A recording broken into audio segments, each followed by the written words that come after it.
You're in the Whip with Flex. And Quell. And welcome to another episode of the In the Whip podcast, man. We're on episode 46. Feeling 46. Good, feeling great. We got a really special episode for you guys today. Before I get started, I got a question for you, Quell. Do you consider yourself to be happy? No. No. I kind of knew that was going to be your answer. Not really, no. But here's the thing, though.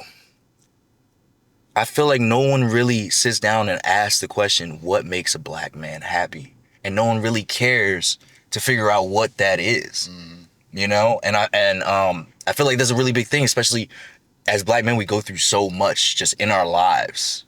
Every day since the day we're born to the day we die, we have so many constant struggles versus, you know, at home, out in the real world, in politics, jobs, every aspect of our life. Nobody sits down and asks, is the black man happy and what can we do to change that? So for you guys today, that's what we're talking about. What makes the black man happy, and does the world even want him to be? And we'll pose a question to the audience too. Any black man watching, answer the question in the comments. Like if you have an answer, you know, what makes you happy? Yeah. In your day-to-day life, whatever it is, whether it's a hobby or a pastime or anything you like. What makes you happy? I can speak for myself.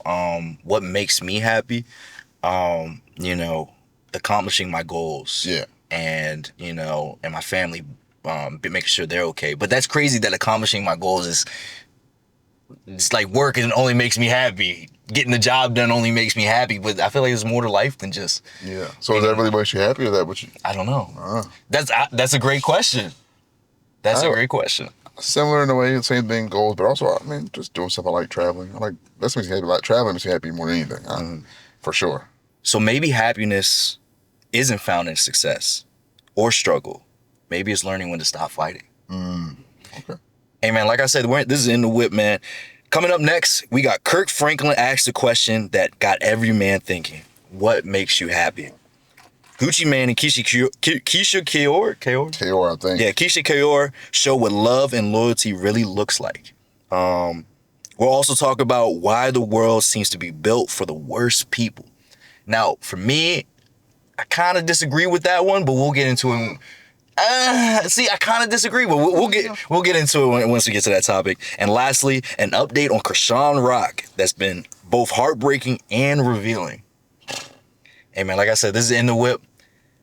Tell them what whip we in today, Quell. So we're in the Audi again. Yeah. A5 Quattro. I like this car a lot. Every time I get into it, I like it more. It's just very slick. It's very nice. It's extremely spacious. Yeah. I like super duper comfortable. Like the combo of the black with the silver in here and the carbon and the brown seat. It's just a nice spec. I like it. They ate it to go with this one, man. I just like this car a lot. I always do. I hope Aiden just when he gets a new car, there's a new one of these. I mean, I don't see why not. Like, right? It's just nice, man. Yeah. I really like this car. I think I talked about it before. I think it really blends luxury with comfort and just power and sport. You know what I'm saying? You got the brown leather seats on the inside with the silver lining on the dash and all the real good it's tech. Good, like road trip car. I just take it for a long drive, like just type because I feel very relaxed right now in this seat. Like honestly, I feel like I'm like a binge or something like that. Low key, right? Yeah. It's got that feel to it, and I think especially with the turbo engine that. I always say, man, I think my car has more horsepower, but the way A's car get up, man, that shit get up, man. It's a good car. I'd rate it like an 8 out of 10 for real.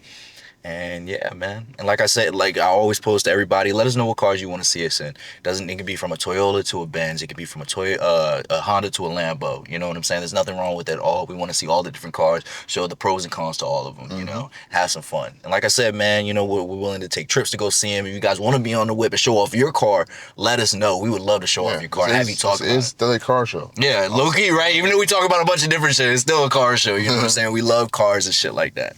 Hey, man, let's get this episode started. Topic 1. Oh. You an NBA fan? Yeah, a little bit. You a gambling fan? Not really. Oh, well. Why, what's up? What's going on? One other, man. What's going on? So, see, y'all may know by now, I'm a huge NBA fan. I love basketball. The season started, and the only thing people are talking about is this FBI sting that came down on everybody. They locked up Terry Rozier, Miami Heat player, and Chauncey Billups, the head coach of the Trailblazers. Over gambling, like a gambling scandal, like on a massive scale. And there's more and more evidence coming out now, but you know the feds, I mean, when you get locked up by them, they already have a case for a couple of years on it. It's waiting to get you on everything, you know. So just to break it down for those who don't know, Terry Rozier on the Miami Heat It's also going back to when he was on the Hornets. So this is like 2 years ago up until now. So from the Hornets and on the Heat, he was taking himself out of games early, telling people bet the under. He was playing bad on purpose, like throwing turnovers out of show purpose to get benched, to people bet the under. He had somebody win like $200K off bets on him and come to his house and he counted up in person. This is FBI knows this. This is evidence. And he split it, whatever. And then Chauncey Billups was in a illegal gambling ring with the mob. And it was a rigged gambling game where they had like X-ray tables where you can see the cards of their opponent.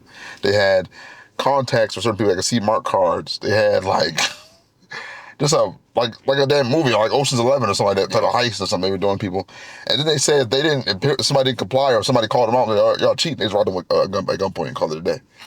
So Chauncey Billups allegedly didn't know that was going on. It was kind of like a face card. He was like a face of it, like, oh, come gamble with Chauncey Billups. You know, he's an NBA star or whatever, you know, former Finals MVP, all that stuff. So he got locked up. Terry Rozier got arrested.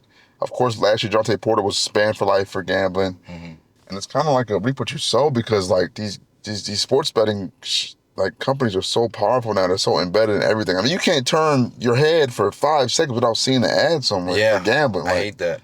Every show you watch, every game you watch, even like you watch like YouTube shows, like YouTubers that don't even do sports content will have a sports betting ad on their video. Everybody. Like, it's crazy. And I told you off camera, the two things I would think ruin the black community: gambling and dick pills, bro. I swear, bro. That's all you see everywhere. You see freaking, I hate calling them out, but just, you see all the sports gambling and then all that stuff. I don't even want to talk about them. I mean, you got people that don't even watch sports asking people, hey, how you make a parlay? Which parlay you gonna put? Yeah. And like, bro. So my question is, how you get tied up in the mob? Like, money, being greedy. Gotta be greed. Did they just approach you? Like, why they pick Chauncey Billups? Because he's a face of that shit, I guess, and he's probably an avid gambler. Most athletes are avid gamblers. Why didn't you go to MJ, like, or LeBron? Allegedly, MJ's father was killed by the mob because he had gambling debts. Damn. Yes, so allegedly. It's not confirmed. Michael Jordan, if you see this, I don't know. But greed is the only thing I can think of. Greed, man. Like, Terry Rozier makes $26 million a year or something like that, ballparking. He lives in Florida now, Miami, no income tax. He lived in Charlotte before, it's also no income tax, I believe. And he's still betting his under on himself and trying to make extra cash on the side. It's like, why are you doing it? You said Malik Beasley from last year too, facing the same thing. I think sports betting ruined sports in general, bro. I literally just saw this video. And everybody's in bed with him. I literally saw this video today. I can't think of the name of the game. I could probably put it up, but it was like 17-20 or something like that. College football game. And I think the spread was like 6.5 or something like that, or something 3.5 or something like that.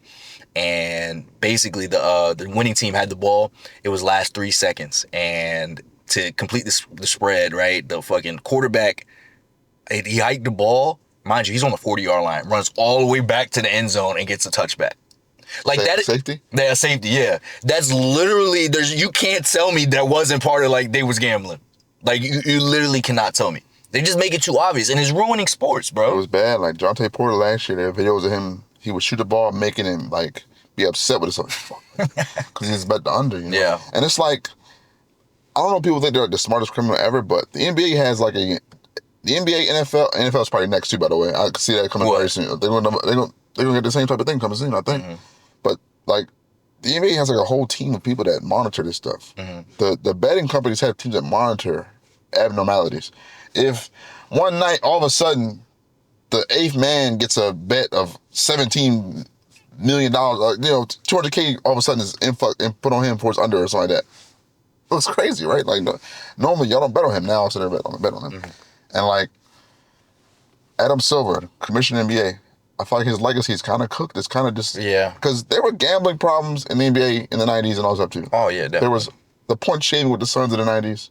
That was a big thing. Obviously, the Lakers and the Kings conference finals in 2000s was rigged. Like, it's been proven. The referee is banned. He was in the feds because he was making calls and swayed the game for the Lakers' favor when he shouldn't have done that, obviously. Highly illegal.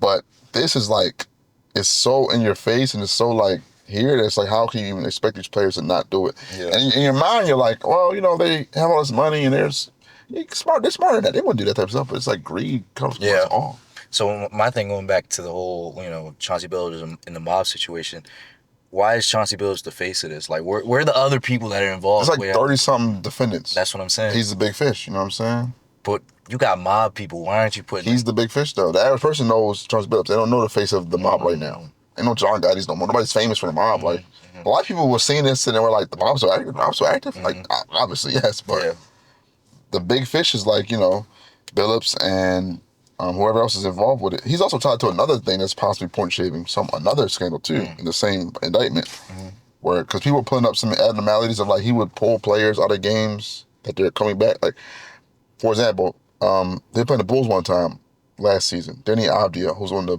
Blazers, had like 37 points. They were coming back in the game. Him and the starters were playing well to come back into the game. They were down, but they came back. Billups, for no reason really, benches the whole starting lineup basically, and they lose the game. And Denny Avdia stopped at 37 points. And it's like, okay, you're not tanking because you already lost all the games at that point.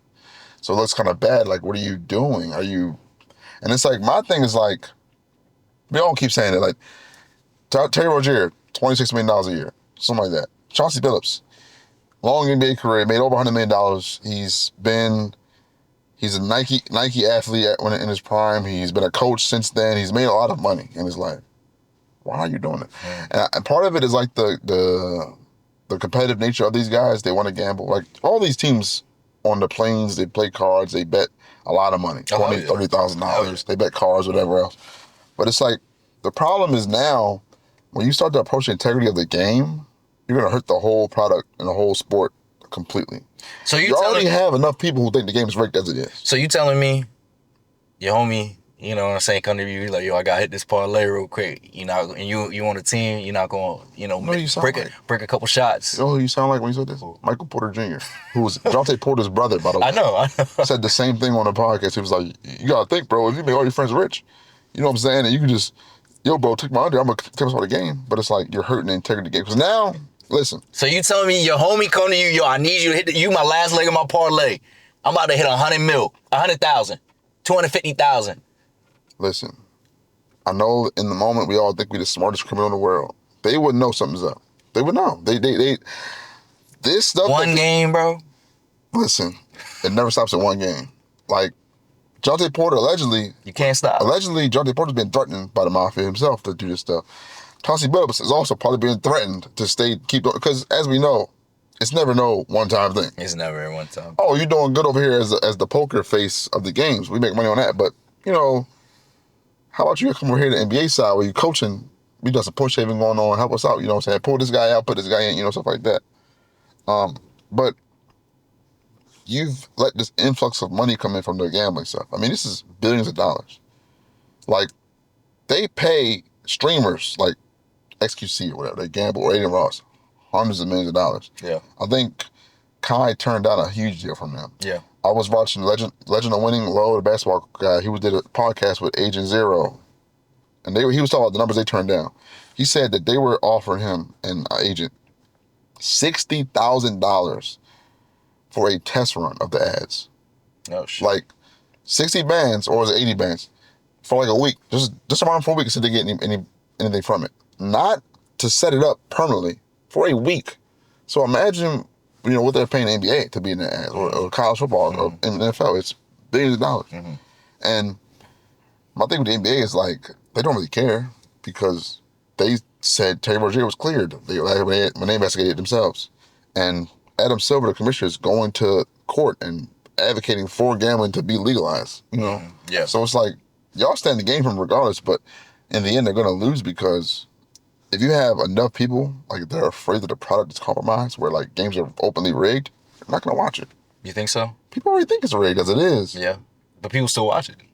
I think if it gets bad where it's like every year it's a new scandal, they'll lose viewership. I doubt it, man, because if everybody gambling, everyone going to watch because they want their team to win or their parlays to hit. But you got to think, bro. The people that's doing that, that's thinking that they're going to be the person to win, it's already set in stone. It's like stock trading. It's already insider trading done. You're not making it in when it happens. It's already set up. Yeah. I think you have like a 6% chance to hit like a 3-leg parlay. 3 legs. Y'all be putting up 10, 15, 20 legs. $5 to $1 million. Like, you're not hitting that, bro. Like, yeah. I'm not a gambling fan. I used to sports bet. I found out quickly it's not for me. I stopped. You ever done it? Never. You really? Never. That's a shocker. I hate it. I don't win. I have bad luck as it is. It's not really for me. I look like a gambling ass nigga. You think you should dice or something like that? Type shit. You ever shot dice? Type shit. Okay. Anyway. Play Blu-ray? Something like that? Type shit. Okay. Craps. Type shit. I'm chilling.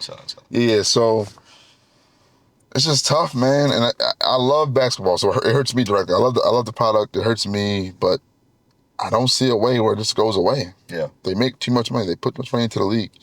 Adam Silver worried about the wrong shit. People gamble. He's talking about, we're gonna expand to Europe in the NBA. Like, nigga, what are you talking about right now?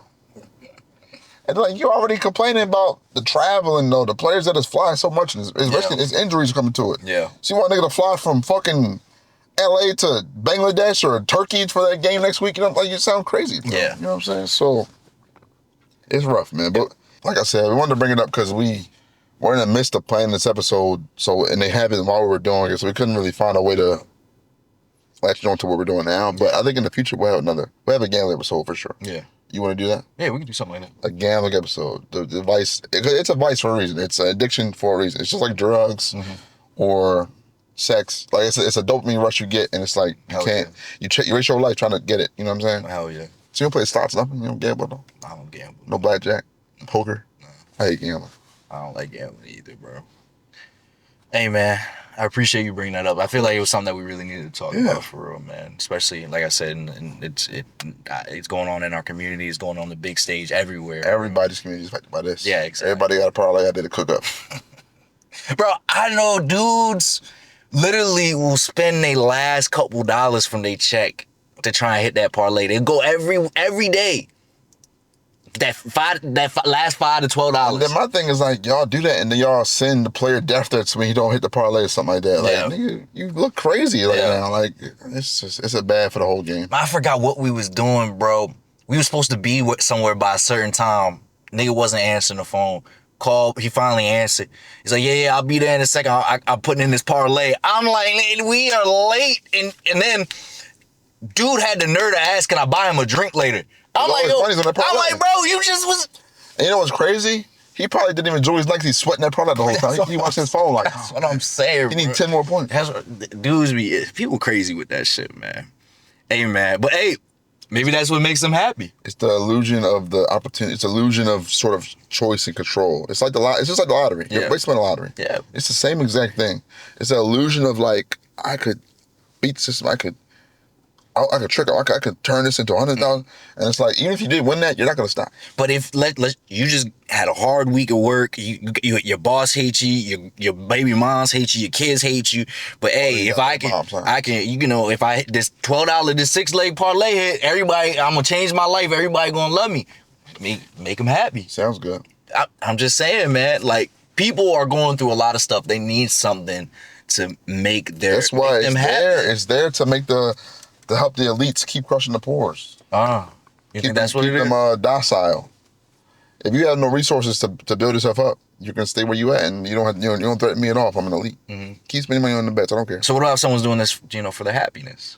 If you're happy from gambling, you are an addict. Do you think that's it's fun? Oh, it's a fun thing to do. It's like makes the game more exciting. It's an escape. It's definitely an escape, but escapes aren't all good. Okay. So I guess, we're getting into our next topic. We're trying to figure out what makes a man happy, specifically a black man happy. You know what I'm saying? And so in a viral podcast clip, Kirk Franklin asked one of his guests, what makes a black man happy?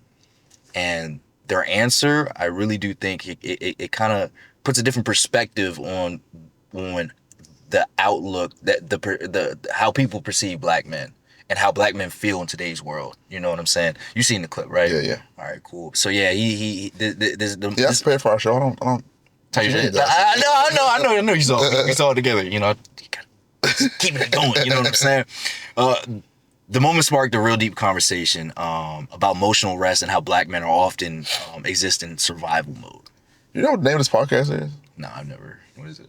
I don't know. The table has Kirk Franklin. I don't know who answers the question. I think he's an artist too. And Ellie Chops at the table too. Yeah, I saw that. Yeah. I think Jonathan Majors is also there. So, and I think Ray J was there too at one point. Yeah. So I don't know what show this is, but shout out Kirk Franklin bringing them young brothers together. I'll play the video for y'all. On a light side, y'all tell me at the table what makes you happy. What makes you have the most joy?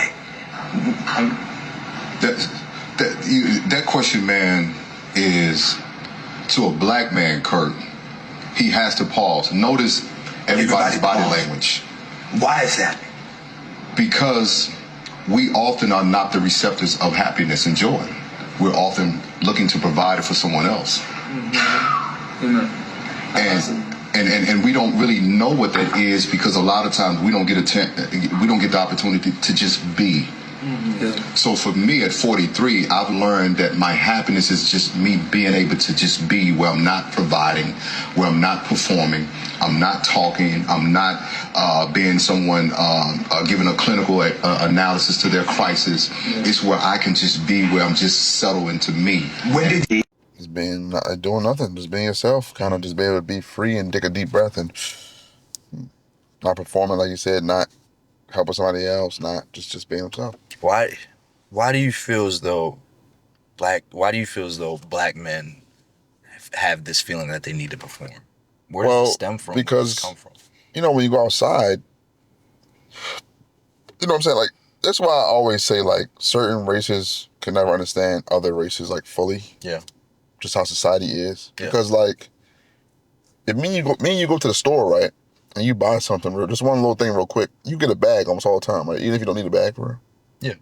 Every time. But you know why you do that probably? Is because you're thinking, like, if I carry the shop, they're going to think I'm stealing it, right?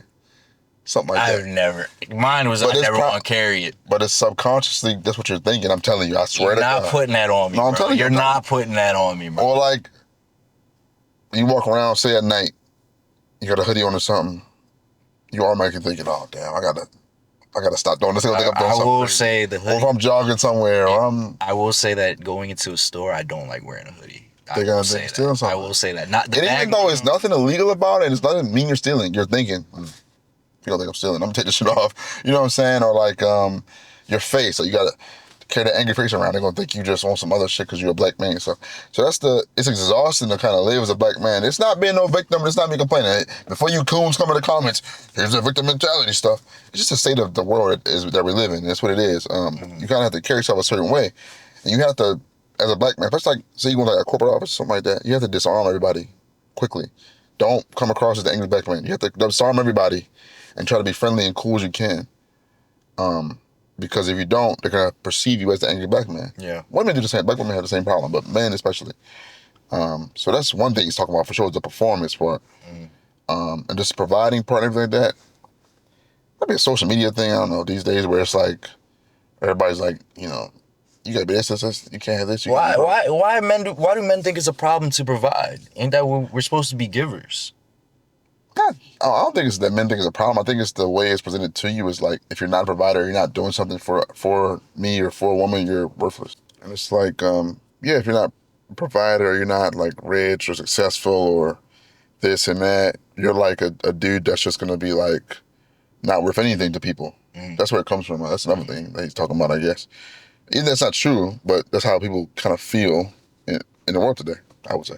So I'm a not disagree with you necessarily. I'm gonna disagree with the whole narrative that they're trying to make it seem like it's bad for a man to be a provider. I don't think I feel as though a man. I'm not gonna say just whoever's online, whatever we've been seeing on social media and just on all. Well, it depends if it's like providers provide for their loved ones and significant others. Mm-hmm. Yeah, I think the problem is like the narratives is like, you should be providing for people you don't know and care about. And don't get me wrong, paying for first date is natural, but there's stuff like, I would say so. Right. If you, whoever reaches out to invite somebody to a date should pay for it, usually. So if a shorty asks me out on a date, she need to pay?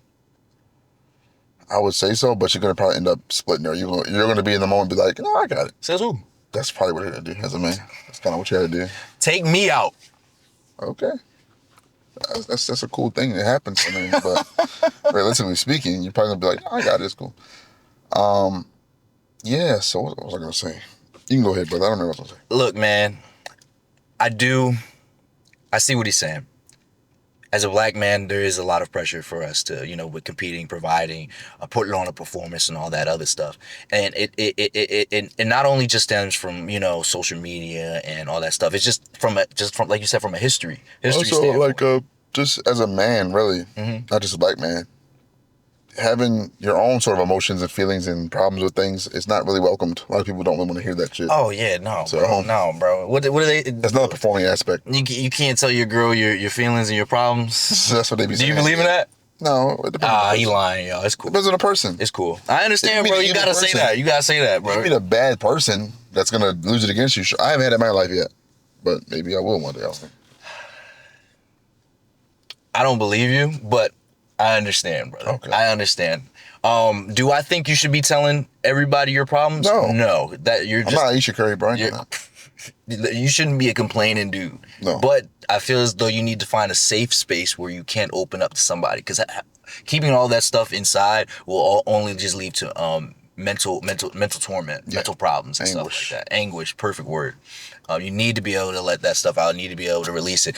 And I don't think you need to you don't need to tell everybody your problem. Hell no. That's where it is. That's the problem. You know what I'm saying? I'll be telling any damn body your problem. That's your problem. That's your problem for real. So my question is, how do we exist without the need or the feeling to have to perform, or just the pressure to perform?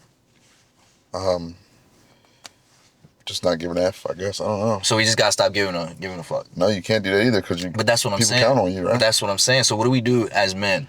So then we can still be happy, but not take the baggage and the weight of all the this. problem is, he said at 43 he found this out.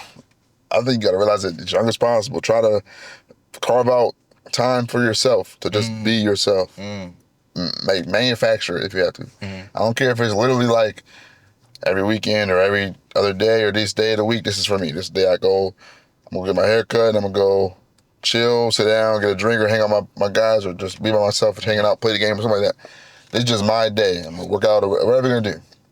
I know it might sound feminine to some men, but set aside time for yourself. Like, you have to. Because you get absorbed with serving others, it comes back to you. One day you'll sit back and say, damn, I live for everybody but myself. Yeah. Yeah, and it's a hard feeling to go through, for sure. Speaking from experience. You think that living for other people is wrong?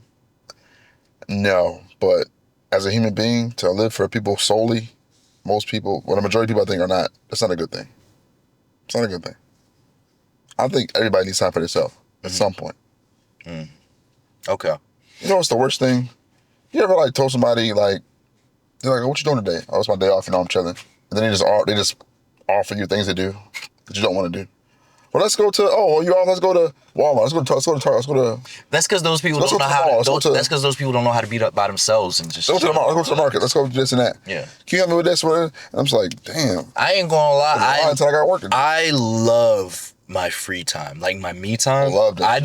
I don't get a lot of free time, but when I do, I want to enjoy it. Don't ask me to do nothing. Don't tell me what you want to do, what you think I should do. I want to chill and relax. I think a lot of men should have that boundary put up. It's hard, bro, because I'm not gonna lie. It took me a while to get there, because at that point, like at one point, I would have my free time and someone would be like, I want you to come do this with me. And I would say, yeah, even though I really didn't want to, I've done that tons of times. I'm still working on myself and those boundaries for myself, but I still do that. Yeah, I still do it too, but it's definitely gotten a lot better than, when I was younger and stuff like that. But yeah, you need to learn how to say no, bro. That's what it comes down to, no. And you got to realize, and you're never competing and performing for anybody. You should be competing and performing for yourself. How far can I, test myself, push myself to get into, the places that I want to do and want to be. Because if you're doing it for other people, you'll never end up being happy. You know what I'm saying? I feel like that's another thing with our community, is a lot of black men are trying to perform for other people, getting the validation of other people. That's why they try to wear all the chains, they wear all the designers and all that other stuff. You know what I'm saying? They got to be the big dog. You know how that shit go, bro. It's about a bunch of egos, and they want to perform for other people instead of, hey, does this actually make me happy? Am I actually doing this for myself, or I'm doing it for someone else? You don't think going to the club and getting sectioned to buy a bottle makes you happy?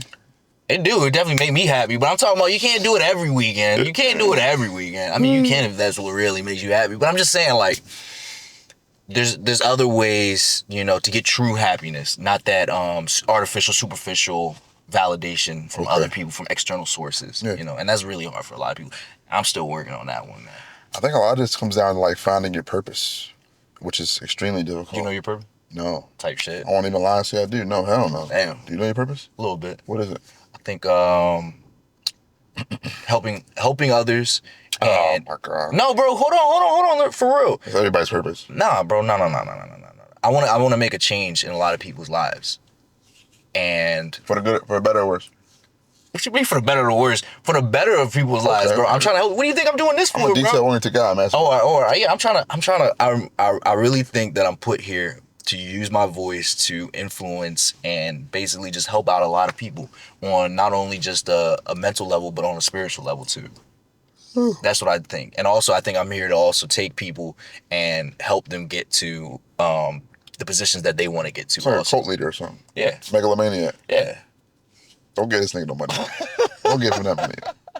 I feel like if you get him millions of dollars, you might do something wild. You might think so? You might have people in a commune all wearing white and just... Yeah, bro. Community, bro. Commune. No, community. Two different things. Community. You have a compound or something. Compound? Compound community? A large group of people, man. Okay. Yeah, man. But that's good, though. I like what you're saying. Yeah, I really do. I don't know my purpose. No, I'm not going to pretend I do. Yeah. I think it just takes time and takes going through life and trying new things and figuring out what it is for you. Yeah, I really do think I'm supposed to. I think in a way, everybody's here to help somebody else. Oh yeah, most people, a lot of people don't, but I think as human beings, we're meant to be. Even if you're not directly helping someone else, you're gonna inadvertently help somebody else. Yeah, for sure. Through your presence and just your experience, shared experiences with them. And do it just because. Don't do it because don't do it because you want something out of it. We're gonna get to that later on, but a lot of y'all do things because you want something in return, or you expect something in return, and that's not how life works. Yeah. Let's get on to our next topic, man. In a recent Breakfast Club interview, Gucci Mane and Keyshia spoke about how they manage their mental health and their marriage. Keyshia explained that she organizes Gucci's life from clothes to travel to help him focus on his art. And I'm gonna be so you want to say something? Go ahead. That is something that every man really needs. That's like a blessing to have in your life. Not everybody gets that. This goes with the last topic. You know, Gucci Mane is a guy who's been a provider for a long time. He's provided her the lifestyle she's lived. Mm-hmm.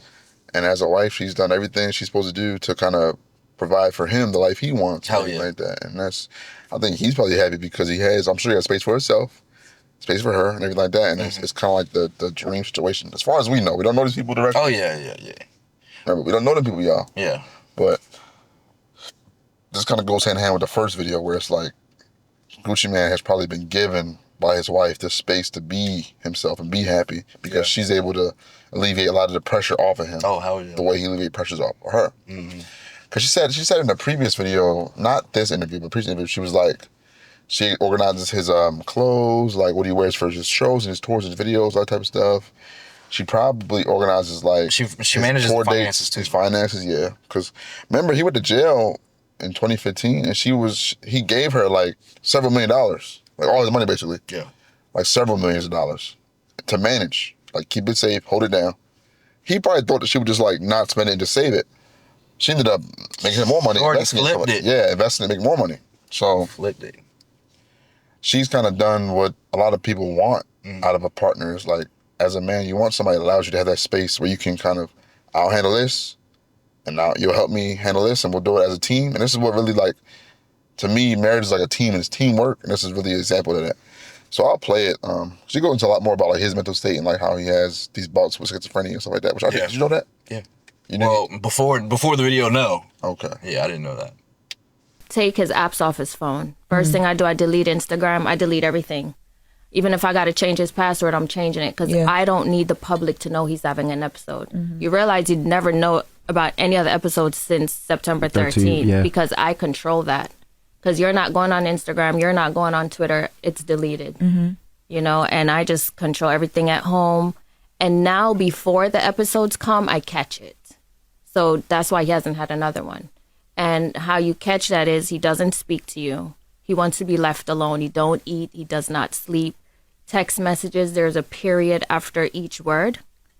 And I'm like, you're going through an episode. You're sick. No, I'm not. Ain't nothing wrong with me. Why do you think that? You're not speaking to me. Well, there's nothing to talk about. I said, well, that's not how you speak to your wife. And I'm like, you're sick. And we snap out of it right then. Wow. You know, we heard Kim this week say how Kanye just used to give away their cars and stuff when he would go through episodes. And in the book, you talk about I did that. You just used to be giving away stuff. I gave away jewelry. Money. And jewelry cost so much. Money. You know how much it costs for jewelry? Like, I would give my friends jewelry, and like they know I went well, they'll take it. Damn. They take advantage of you. I felt like, damn, they know something's going on with me, but they'll take it. So it's like, when I got out of jail, like I cut off all my friends, my old friends. I'm like, damn, they were taking advantage. I wonder what the psychology is behind that. Like, why when you going through an episode, you give away money and I don't know. You don't care about nothing. Because the money it's not, you kind of like in a warped world. It's almost like, it's a psychosis, you know what I'm saying? It's not, you dealing with stuff like, you hearing voices. Yeah, they have voices. You know, and you hearing voices too, like, it's telling you to, you know, you might think that Charlamagne I might think that you trying to fight me, you ain't even did nothing. We be like. Sorry to cut the video off. This is a pretty long video. We gonna watch our whole thing, but I just be, every time I see the Gucci Man now, I go to comments, they're like, I don't know, this still must be a clone of me. And it's like, are black people that cooked that, like, if someone generally fixes their life and disciplines themselves, works out and gets healthy and everything like that and betters themselves, it doesn't act a fool all the time anymore, he's a clone? I still think he's a clone. Why would they clone Gucci Man? What you mean? Real influence. If I'm the federal government, or I'm the shadow government, whoever has cloning potential, why the fuck would I clone him or Jamie Foxx or Kodak Black or whoever else? So what are you saying? You would go for I would clone MLK and bring him to life and be like, he's back, and I would tell him what to say. I don't think people would believe that, though. I'm not cloning Gucci Man, bro. Gucci? I would have, in 2009, I would have cloned Michael Jackson before he died, like, yeah. No, but here's now go tell him to be a gangster. So you gotta realize the clones ain't gonna be one-on-one for the person. And Michael Jackson, people love Michael Jackson too much. People love Michael Jackson too much to be like, they will know when something's wrong with Michael Jackson. I'm not talking about the one-of-one or if it's perfect clone. I'm talking about the importance of a person. Gucci Man is, let's be realistic here, he's an F-list celebrity at best. F-list is insane. At best. Yeah, you playing with him. You playing with Gucci, man, Mr. 1017. They probably clone Lil Wayne instead. That's why you go around telling his cool stuff all of a sudden. Hey, you know, you might be on to something. Remember, Carter 2 era, all that, he was definitely pro-black, all this, pro-anti, he talking about police brutality and all stuff. And all of a sudden, in 2016, he's talking about, I never was racist in my life. Police never abused me. You're from Louisiana, what are you talking about? You're saying none of that shit. And maybe he's right, but come on now, be realistic. Be realistic with yourself. You know what I'm saying? Maybe he got cloned, I don't know. They probably trying to get Kanye for a minute. They can't get Kanye's clone. He's not. There's like 20 Kanyes. No, he's not. That's just him. His mind might be different every other day. He ain't clone though. You want to finish the video? Yeah, let's finish the video. Like, bro, I ain't did nothing to you. What's wrong with you? Like, I'll be like trying to fight you, Charlamagne. Like, you did this. You know what you did? You stole something from me. And you be like, bro, I ain't stole nothing from you. But in my mind, I'm like, it's the truth. So that's what I used to deal with. How did therapy and the self-work change your relationship with anger? And like, do you still wrestle with that same inner voice that you talk about throughout the book? I don't. I don't. It's like I seen a therapist. I gotta so taking medicine that prescribed for me what she thought, and it worked. And I haven't had any other problems. You know, I always. You don't think this is like promo? For what? Just like. I'm not trying to denounce it. It's like a serious question though. He probably is about to release an album or something, right? He released it called Psycho.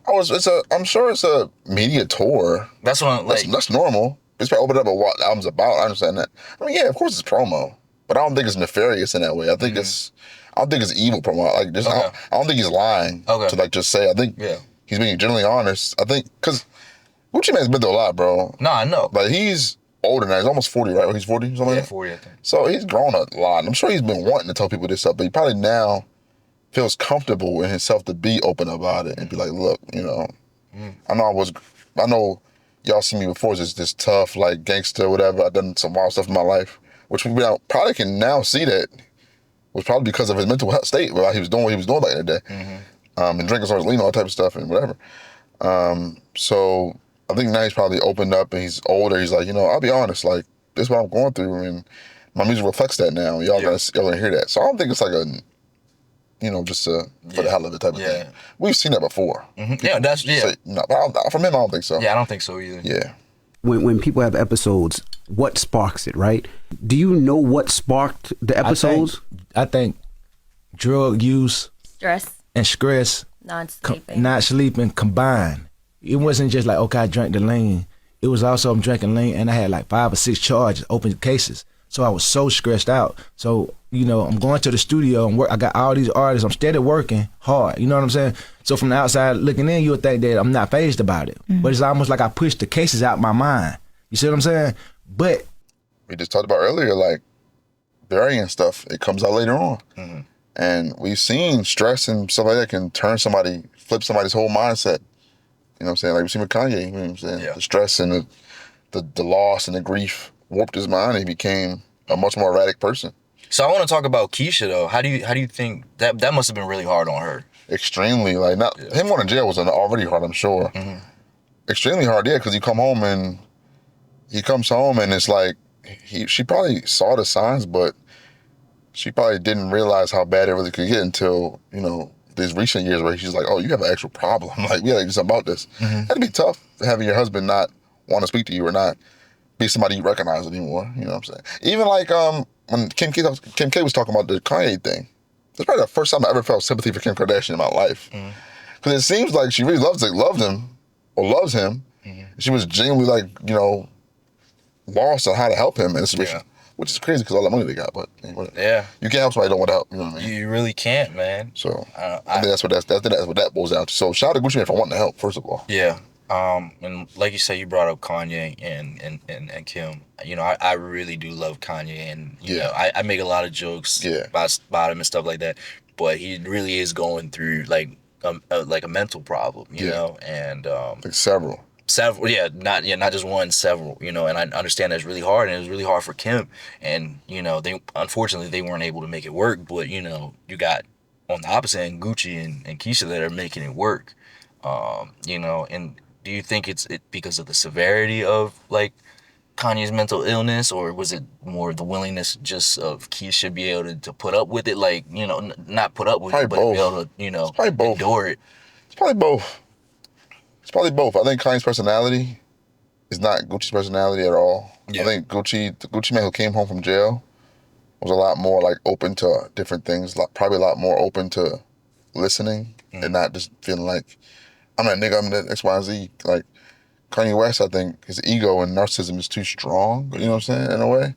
And I also think Keyshia is more equipped to help and more wanting to do it. I think Kim K kind of wanted to, but gave up probably too soon, in a way. Yeah. Which, I mean, I can't blame her for it because not everybody's built for that, so. Yeah. You know what I'm saying? So, my question is modern love about independence or interdependence? I think you need independence in your relationship, time apart, to keep it, you know, cool and people will stay happy and won't be overwhelmed or smothered. But I think it's also interdependence. Like, it's a team. That's when you're married, you're a team. You both have the same name for a reason. You're on the same team. You know what I'm saying? Mm-hmm. And it takes like we always say, it takes a village, it takes a family, it takes all this stuff, community. You're a team. You know what I'm saying? You got to build together. You got to go through stuff together. Sickness and health, right? Mm-hmm. Sickness like he had, dealt with, and health, you know, so yeah. Mm-hmm. Rich or poor, you know? I think that the only way for you know, a relationship or marriage to work, you have to have dependence on each other. No, like dependence. You have to have dependency on each other. Yeah, I can say that. Yeah. I can see that. No, she definitely depends on him for her lifestyle and financially, and his provider. He depends on her for keeping him grounded and keeping him mentally sane and relieve his stress when he has it and helping him stay, you know, on track. So, but that goes against, you know, the whole narrative of, you know, black men and black women being. That's not real life. Being independent. That's not real life. All that, the couple debates you see online are not real. I'm telling y'all, like, the majority of black people are married to somebody else black. The majority of black marriages are pretty good, actually. They last a long time. The majority of black people are with somebody black and they're happy. Like, only online when you have these people who have been hurt by somebody else and they get a microphone and they act a fool, men and women, and then the narrative grows from there. But it's like, if you go outside and ask somebody, a real person in real life, they're going to give you a normal answer. I love my wife. I love my husband. Yeah, we work together. You know, some days it's me, some days it's her, but we get it done. Some days I clean up, some days she clean up. You know, it's shit like that, like little shit. Some days she pay for the date, I pay for the date. You know what I'm saying? It's simple stuff, bro. Yeah. But people do not realize that.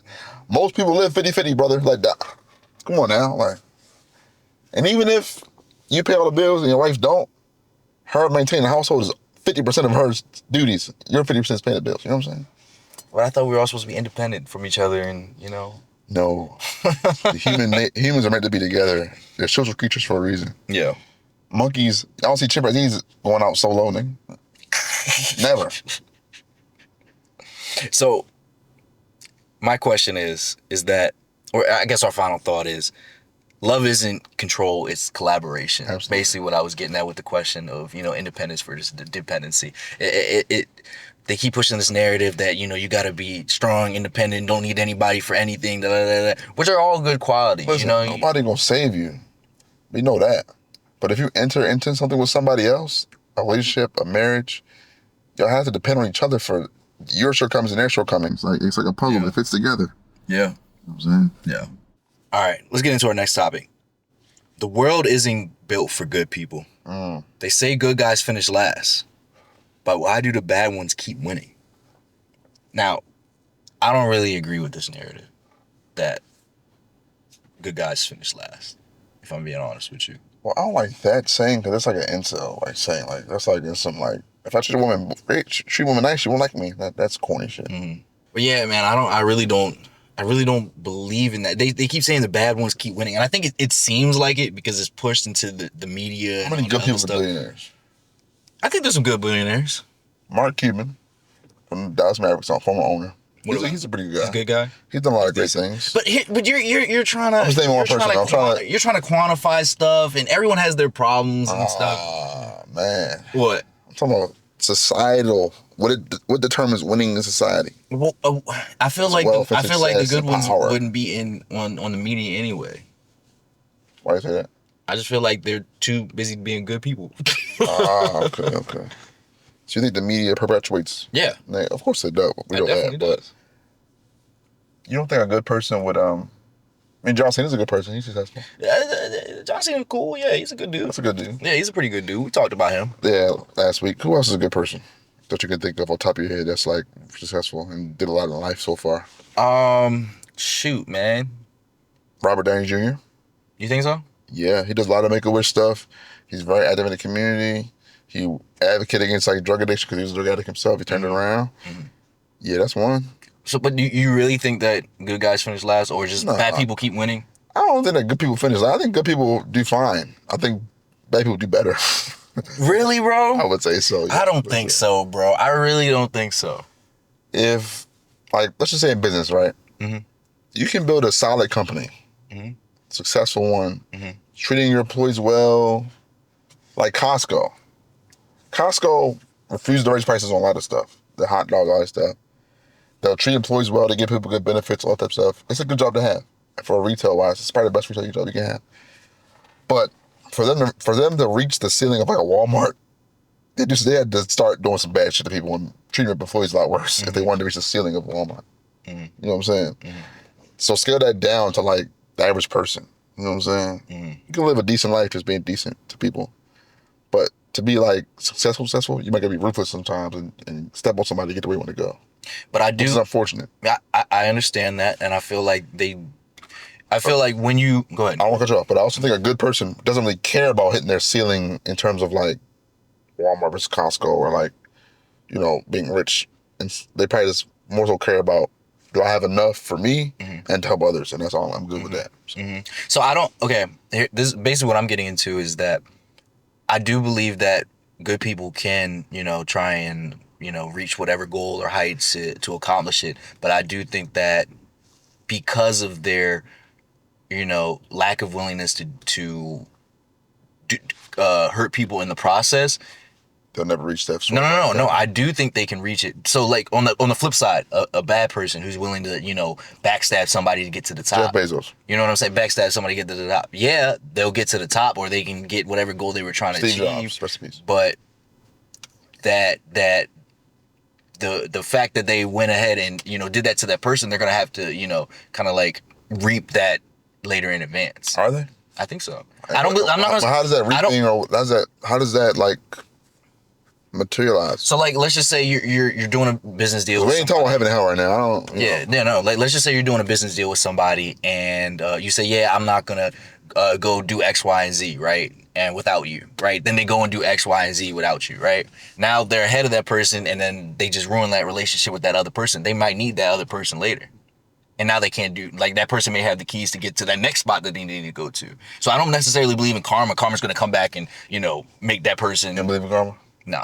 I don't either. I don't believe in karma. A lot of you motherfuckers just live your life doing horrible things. Yeah, no. And nobody, never happens to you. No, but I do believe that, every action has a reaction. That's what I'm saying. I don't believe in karma per se. But like, let's just, like I said, you hurt somebody in the process. You're not going to probably be able to go back and go to help that person there.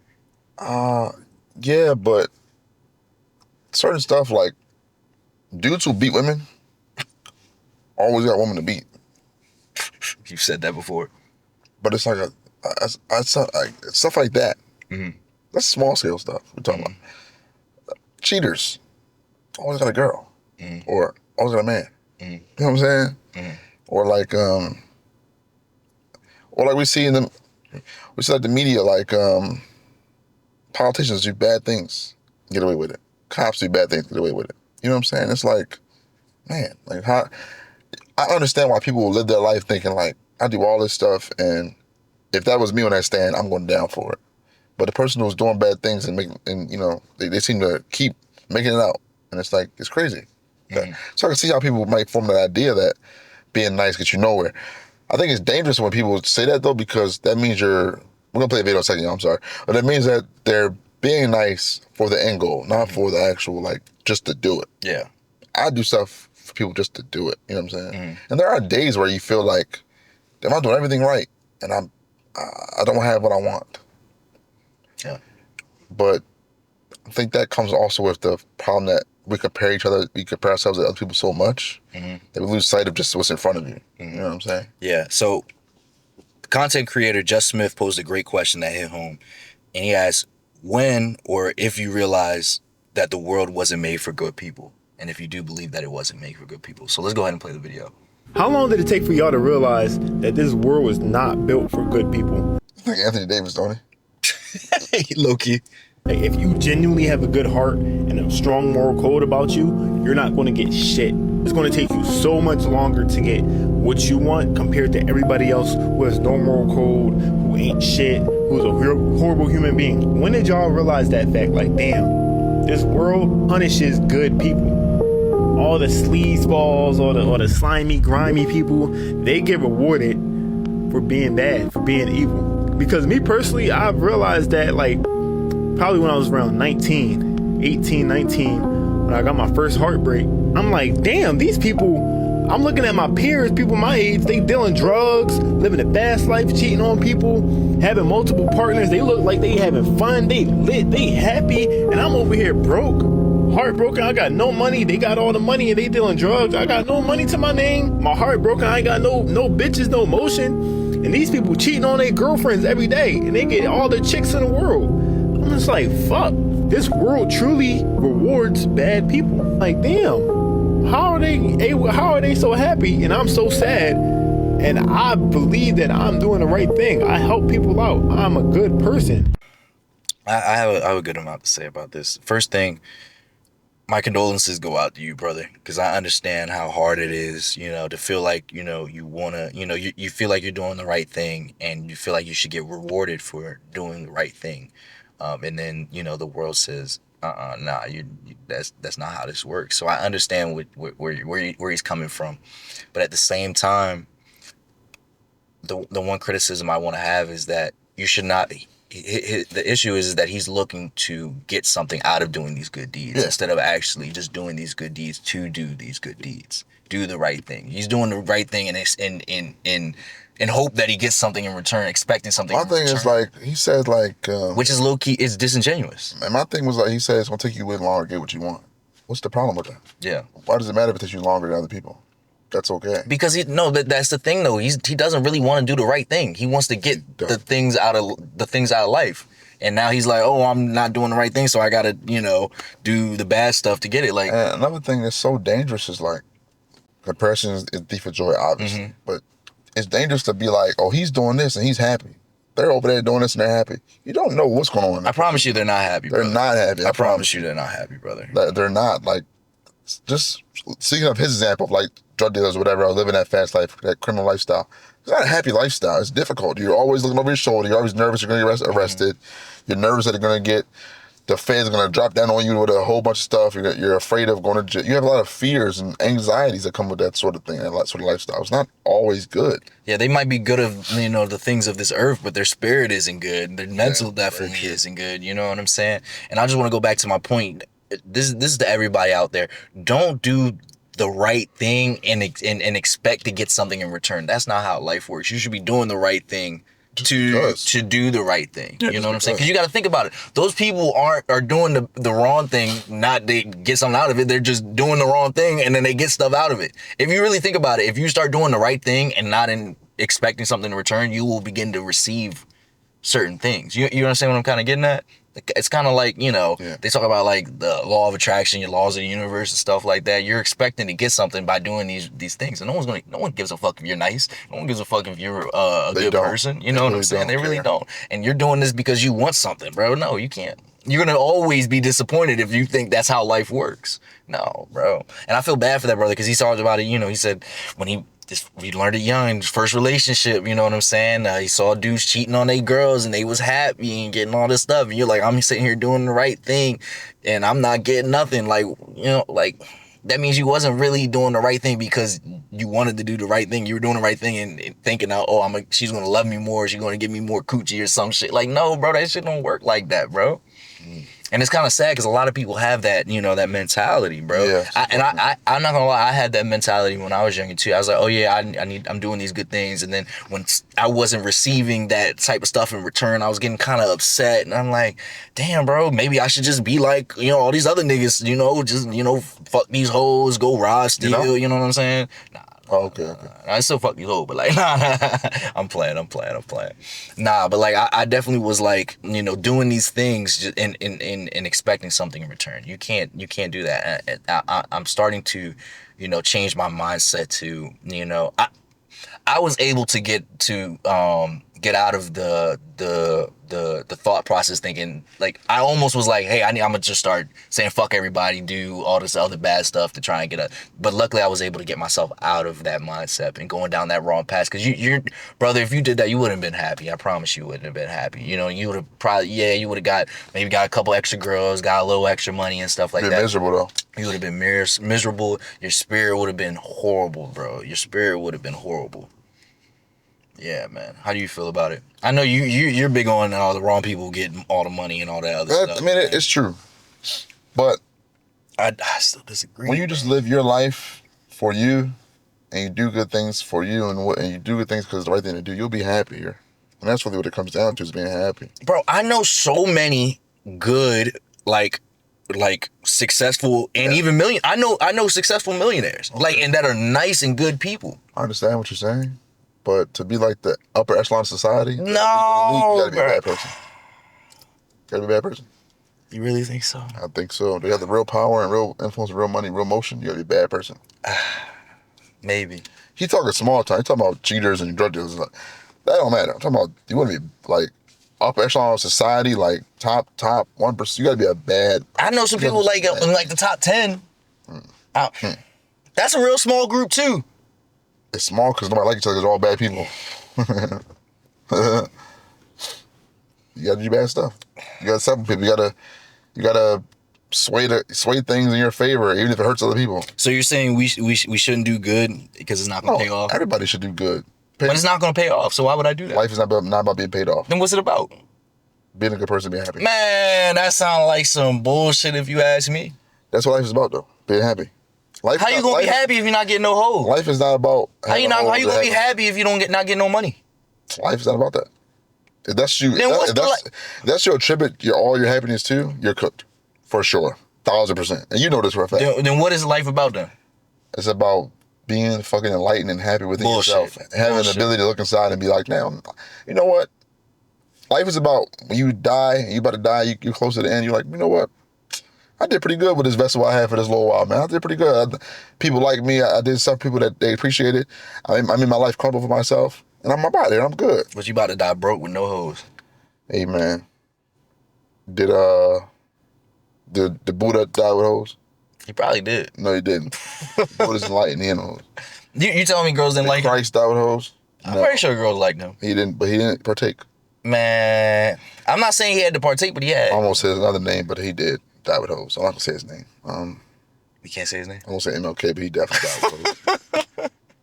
But he did a lot for the world while he was here. You know what I'm saying? So I think life is about doing positive in the world while you're here and getting up out of here. Yeah. That's what it's about. Being rich on stuff is cool, and I would like to be rich, of course. Everybody would. But I think... No, but then you're going to be evil. The problem is... You literally just said you had to be evil to be rich. But the problem is... No. You just said that. To be elite. Like billionaire type, you know. But the problem... But that's rich. But the problem is... Well, the problem is... When people get to that heights from doing all that bad, they can't revert. They're now that person. They've already accepted who they are. So people don't change. Can't change. Nah. You think Trump can change tomorrow? Yeah, I think people can change. You think Donald Trump can change tomorrow? Why couldn't he? He already said he ain't going to heaven. So I don't think he gets, I saw that. I don't think he cares. That was crazy, bro. I don't think he cares at all. If you care, you can change. Most people don't care. Yeah, I agree. Most people don't care. Most people don't care about changing. So I guess my final thought is, doing good isn't about reward. It's about alignment. How do you feel about that? Alignment with just like your spirit and like, what you mean alignment? About alignment with, what is oneself. Right with yourself and what is left, right? Yeah. Because I feel like that's really, he needs to live more in alignment with himself and what he actually wants. If he wants the things of this world, he wants what everybody else got. That's what I'm saying. Then he'll get it and realize it ain't all that. This is what happens. That's usually always what happens. Now don't get twisted now. It don't sound like he's a good person then. He's not a good person. He's not a good person. Type shit. He spent his whole life complaining about other people's success. Type shit. Hating on them in a way. Type shit. He is a big hater. Big time hating. What you podcast watching for, bro? He's bro? complaining about his own life and how his life sucks because he's been a good person. Yeah. He's not a good person, man. Type shit. A good person would say, you know what, I haven't achieved my goals yet, but I'm working on it. Yeah. In the meantime, I'm not going to be an asshole. You know what I'm saying? Like, that's cool. That's what it comes down to. A good person wouldn't say, asshole, so I'll be the asshole. Yeah, man. If you're not getting girls, bro, it's because you're ugly or weird. Nah, bro. Or you don't talk to them. Not that too. A lot of guys know you talking to girls, but the thing, if you're not getting girls, and it's probably because you're being nice to them. Not saying that you're not supposed to be nice, but you're trying to appease them in hopes to get a little bit of coochie. You know what I'm saying? You're not actually being your true. People don't like being patronized like that. Yeah, and people can tell when you're fucking being fake, performative. Yeah, being performative. You know what I'm saying? You're being performative to try and get something out of them, and that's what they feel. That's why you're not getting no coochie, bro. And why you're not getting no money? Because one, you probably either not working hard enough, or you're being performative in your work life too. You're not actually putting in the work to actually go get it. You want to just, I want to portray myself like I'm a hardworking go-getter dude, but I'm not. You're not really putting in that work, bro. Like, you feel me? That's usually what it comes down to. Go look at he's looking too much at other people. Look at yourself, big bro. Yeah, for sure. Look at yourself. Where can you do better at? You know what I'm saying? The girls leaving you, what's the common denominator? If all the girls leave and, leaving you're the common denominator. If, you go and do all these jobs, you get fired. You go all these jobs, you're still in the same position. Agreed. That's where that self-awareness come from that we was talking about last episode. I like it. If you didn't see the last episode, go ahead and check it out, man. I might leave it in the whatever the fuck up here, man. Hey, man, let's get on to this last topic. Helping someone who doesn't want to help might be the hardest form of love. So in a recent IG Live interview, or IG Live, Chrisean Rox's ex-boyfriend, Bino, opened up about her struggles, revealing both his frustration and compassion. He spoke about his concern for her son, Chrisean Jr., and the pain of watching from a distance. Is Chrisean Jr.? That's his name for real, yeah. Stop playing. I swear to God. Chrisean Jr.? She named after him. She named her son after her, which is pretty cool. That's tough. That's cool. I mean, it's like a unisex name. Chrisean can work. Junior only applies, just as your name to someone else. Bro, I thought it was only for if it was a guy. No, if your grandma's name is Kaylon and your name's Kaylin, you're Kaylin Jr. That's what it is. That's a weird name. Whose name's Kaylin? Kaylin? That's a weird name. Yeah. Yeah, man. But basically, he reached out on IG talking about his concern for Chrisean and her son and the pain of watching them from a distance. Yeah, the video, we gonna watch it. It sounds like he's like he starts off like joking on her and saying like she's dumb and all that type of stuff. It sounds like just like some bitter ex-boyfriend type of stuff. But as the video goes on, y'all gonna see, like, give him a benefit of the doubt. As the video goes on, y'all gonna see like he actually is speaking from a form of like love and care, but it's how he presents it in his way. So I haven't really heard anything about Chrisean while she alright. No, it's bad. Probably she goes through some stuff financially and all that type of stuff. A lot of that stuff's on her son because her son, obviously, she was pregnant and was drinking and smoking and stuff, and she wasn't pregnant. Man. So her son does have some sort of disabilities issues. Apparently, he's not talking yet. He's a couple years old, I think. Oh, for real? He's not talking? Hasn't spoke. Oh, shoot. He kind of has these sort of looks off into space. He's not really walking. Stuff like that, and it's like he's very delayed, which is okay. Something wrong with having a child who has delays or autism or Down syndrome. That's not an issue naturally. But my thing is like when you put your child in that situation because of your own actions, not like it's a genetic thing where your child is born that way and it's like, oh well, you know, this is a result of her choices and actions. Sure. Yes, and it's like, did she know? I don't think she cared.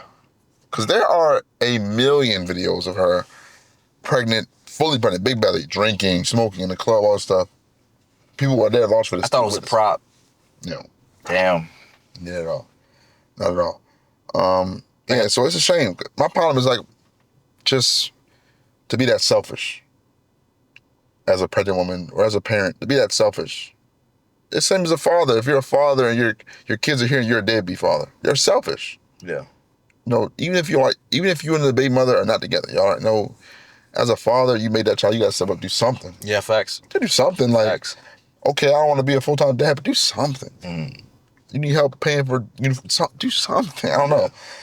It's crazy, though. Let's watch the video. It's a little longer, like the last one, but we'll work it out. Yeah. She needs to go get him some. Also, you might got to bleep some words out of this. It's a lot of cussing. For real? I don't know, YouTube is nice with the cussing this late in the video. Oh, we'll see. Proper therapy and be a mom. That's what's really wrong, bro. And nobody wanna say that, or her friends, everybody wanna hide it. No, she need to go give him some proper therapy and be a mom. I feel bad for helping her. Go get the baby from her sister. I should have left him with the sister. He was better off there, dead homies. So he don't eat nothing but milk. I swear to God. No, it's not. He don't eat nothing but milk. That's all she trying to give him, cause y'all, the is slow. I done told the you gotta feed him. You gotta feed him. He doesn't like it. You slow. Dead homies, you gotta get away from me. Cause you making me feel like I'm slow. That need to go to jail. Dead homies. the best bet for Blueface to do is come home and take his son. Cause that's the fuck I do. That I come home and take my son. I'ma go on with somebody that been wearing the same clothes since she left me. Y'all seen how she looked when I had her with me. As soon as the bitch walked into a dark real life arguments, gotta tell the fucking get your dirty ass in the shower.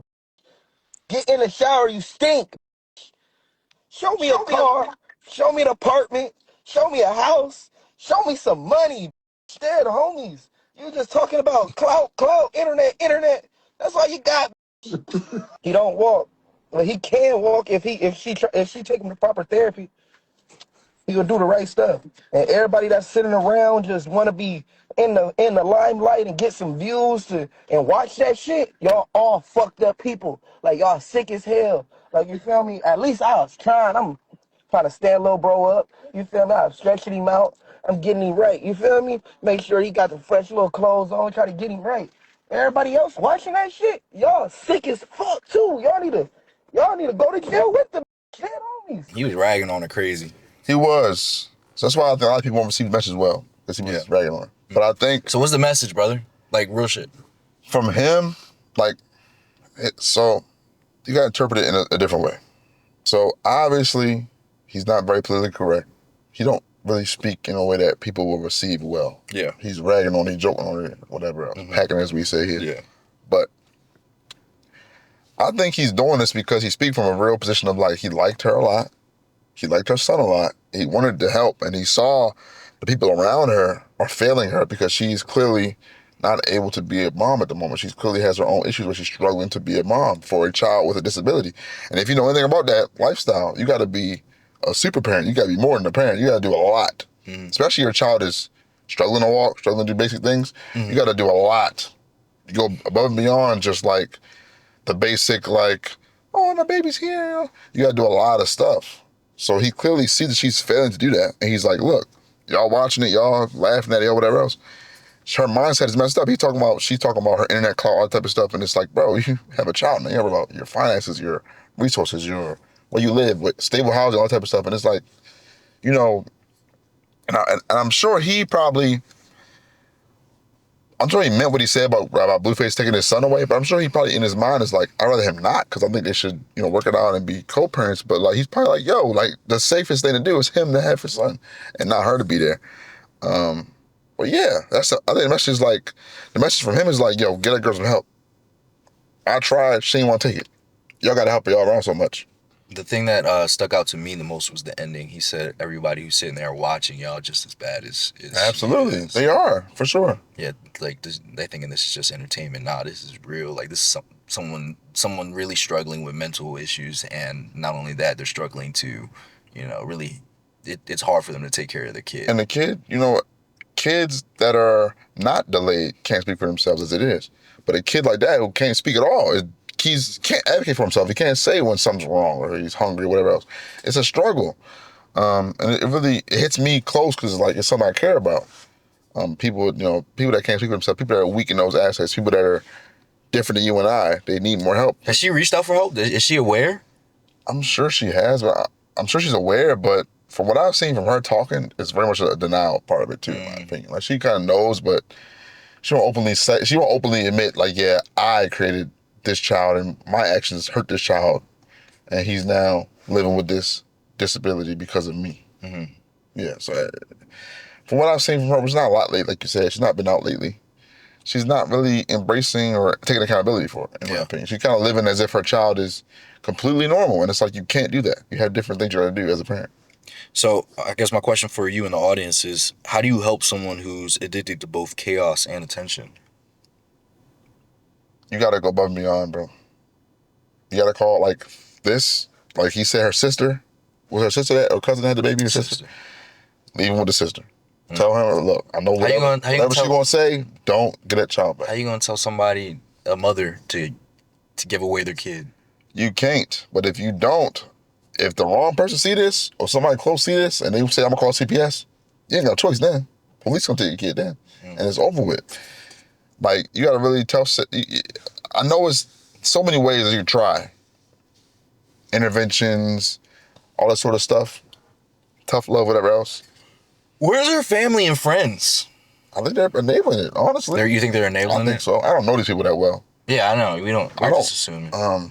Speculating. I don't know her. I've met her before. I don't know her. You met Chrisean? She's from around here. Yeah, I know. You met her? But we was in high school, yeah. Oh, for real? Yeah. Like, how was she back then? She was normal girl. She's been there like in that cloud, but she's normal. Though. Was she acting like this back then, or? Nah, not at all. Something changed? Definitely. That lifestyle was intoxicating, right? And like, she's also probably way into way more vices than she was before. I mean, she's probably always smoking a little weed or something like that, or went to a party and drank a little bit, but she drinks a lot. She's partying all the time now. Like it was before when she was really in the height of her fame. So yeah, that changed a person for sure. Mm-hmm. Mutual friends, I guess, because I think Lewis probably knows her better than I do. But yeah. So anyway, yeah, man, it's tough. I think her family's enabling it for sure. I think it's tough. And I think the family members that don't enable it probably got pushed away. I remember years ago, her dad was trying to step in and have her leave Blueface, and Blueface knocked him out. Yeah, I remember. All right. I remember that. That wasn't funny. That's not funny. That's crazy. Funny. That is crazy. It's kind of funny. It's a little funny. So who the daddy now? Blueface in jail, so it ain't him. It's rough. Like, and I know it's like people say like, oh, he just clowning her. He's trying to get some clout off her name and stuff like that. But I really don't think so. I think he just had this on his chest for a while. He's like, yo, I gotta tell somebody this shit. And I know it comes across like he's just being negative and making fun of her, but he clearly cares. How many boyfriends are gonna say, let me take your son and help him walk and stretch him out and do physical therapy with him, all that type of stuff? Yeah. How many people are gonna say, hey, let me take your son let me go buy him all these clothes and make sure he looks good and all that stuff, because you're not doing it. Let me go with your sister and we're gonna do something with him. We're gonna help him walk around, stuff like that. Not many boyfriends would do that. So it's like, Did they say why they broke up? I don't know. Probably, I think he broke up with her. He says because she's like how she acts. He said because he broke up with her. He said because she's slow and stuff. But I think what he means to say is like, he probably got tired of trying to help somebody that don't want to help, and he gave up. Yeah. He's like, you should do this and this, and she don't want to do it. It's hard to be somebody like that. Don't want to be better. Yeah. So I guess my final thought is, you can't save someone who finds comfort in the fire. Yeah. Who enjoys, all the chaos. And this is like sort of the thing about being a good person. It's like, he could have been somebody who wanted to do something for her so that she could give him money or whatever else, or help him grow his career. But I think he really was with her and tried to do good by her because he loved her, or liked her a lot at least. Yeah. And I think that he kind of realized, like, I tried, I did what I could. I don't feel bad for doing it, but I can't stay with her because she's not good for me at this point. Yeah. And that's why I think we spoke earlier. A bad person probably would have been left. Like, when she didn't want to give nothing, he would have, man, whatever. She stupid. He would have been on this live talking about all the negative about her and never mentioned his son at all. You know what I'm saying? Yeah. But I think him showing that love for his son shows he's a good person. Like, it's a clear difference between. I still don't think you should have hopped on the live and all that crazy stuff. That's not right. That's not right for sure. But I think, you know how we are. Like, certain people from certain backgrounds don't handle stuff the right way. They mean well, but they don't do it right. Yeah. You know what I'm saying? So I feel you.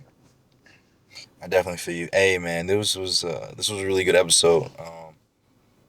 Yeah, I think this was a really good episode. You really tied everything together. I think you gave a lot of good perspectives, with, talking about starting from, what makes a black man happy, then going on to mental health with Keyshia, Keyshia and Gucci Mane, and leading all the way up to, Chrisean Rock and her mental issues. And then, the boyfriend reaching out on live, even though he said some bad stuff, he did definitely care about, Chrisean and the kid and stuff. Yeah, like that, it's like your parent giving you tough love. They mean well, but they probably didn't do it right. You know what I'm saying? Yeah, definitely. It's stuff like that. So, yeah. The only thing I want to say, the last thing that I want to, kind of get into people's mind. I know it seems as though a lot of the bad people are winning, but that doesn't mean you should give up.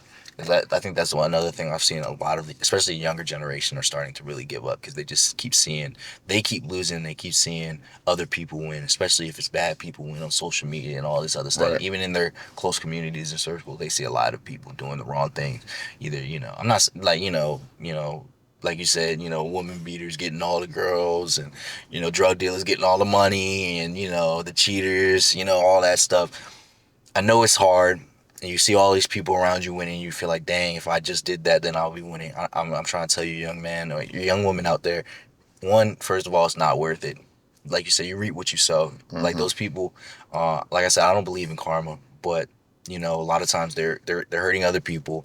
They're going to put themselves in situations that could be 10 times worse than all that money they're getting. Right. And, all the girls that they're getting and stuff like that, yeah, man, it's not worth it. And I promise you, time, if you keep doing the right thing, you keep working hard, you know what I'm saying? You got a little bit of luck on your side. You can win too, bro. I really do. I really believe you can win. And your idea of win may not be what your actual winning might be. A lot of times you got these ideas like, you know what I'm saying? Oh, I'm going to be this, I'm going to do this and all this other stuff. But, God will have a different idea for you, a different plan for you. You know what I'm saying? I forgot who it was. I just had a friend who, thought they were going to be like I think it was a doctor or something. Their whole life they was going to be a doctor or something like that. And they ended up not doing that, and I think they went into like missionary or something like that, or they were going to be a businessman and they didn't end up not being a businessman. They went into missionary, and now they're missionary work. Yeah, that's don't just keep saying into missionary. It doesn't sound doing missionary work. Missionary work. Hey, and now they're changing a bunch of people's lives. Okay, you know what I'm saying? Thank you, because I was looking like and getting money too. I know missionary is crazy. Yeah, I didn't even thank you. Appreciate that. But yeah, man, get your mind out the gutter. No, man. you can't just say going into missionary. Like, okay, what do they do to affect their life? I mean, they got to get the freak on for a second. What do they do to affect their life? But yeah, man, they're helping a bunch of people now. Just helping people with not even with their, relationship with God, but their mental and their spiritual too, man. Yeah. And he's also getting a lot of money from it too. Okay, so good. it wasn't what he planned, but he's happy and he became successful in his own way. That's good. That's what good. I'm saying? Type shit. Yeah. There's always a way to do it the right way. Yeah. There's always a way to do it the right way. Hey man, let's wrap this episode. Let's go to tip of the week. Peace begins when expectation ends. That's Sri Shimoni. Shinmoy. How you pronounce her name? Sri Shinmoy. Sri Shinmoy. Shinmoy. Yes. Shout out to Tree Shinmoy, man. Appreciate it. Happiness isn't found in what you gain. It's in what you stop chasing. Okay. I like that. I think that ties it all together. Like I said, we often chase a lot of things that we think is going to make us happy, or what someone else tells us is going to make us happy. And once you stop chasing those things, you really take a step back and actually think about what do you want, and you just let not life just do its thing, but you just stop worrying about certain things. A lot of the blessings that that you actually need, and you actually realize, oh, this is what I actually want, will actually start coming to you. Yeah. I agree. Yeah, man. Hey, man, I don't have anything else. I don't have anything else to say. I'm getting a little, sleepy. A little tired, man. Ready to wrap it up. I can't. They're fucking up the talk right now, the speech. But hey, like I said, this was a good episode. I liked it. Like, comment, subscribe, share. Yeah. Like us on TikTok, like us on Instagram. Like, follow us on individual pages. Maybe we'll post them somewhere in the sky. Shout it out for me. What? Your Instagram. Marquel _2 times. Like underscore 2x. Flex Gotti 1. Flex Gotti 1. Yeah. So, follow us. Follow the page. Follow the podcast. Keep up with us. Share with your friends. Share with somebody interesting who might find it interesting. Share it with your grandmother or your dog too. Your coworker that annoys you at work. Share with them too. Your alligator. Your pet monkey. Yeah. Share it with your hamster, your gerbil, your pencil, your neighbor who's probably racist. Share it with them too. So. Damn. Yep. You got a racist neighbor? No, I live around a lot of black people. So maybe I do. I don't know. Black people can't be racist? Not in my opinion. Oh man, that may be episode for another one. Another episode. Yeah. I think black people will be racist, but we'll end it here. Hey man, you're in the What with Flex. And Quell. Catch y'all next episode. Peace. All right.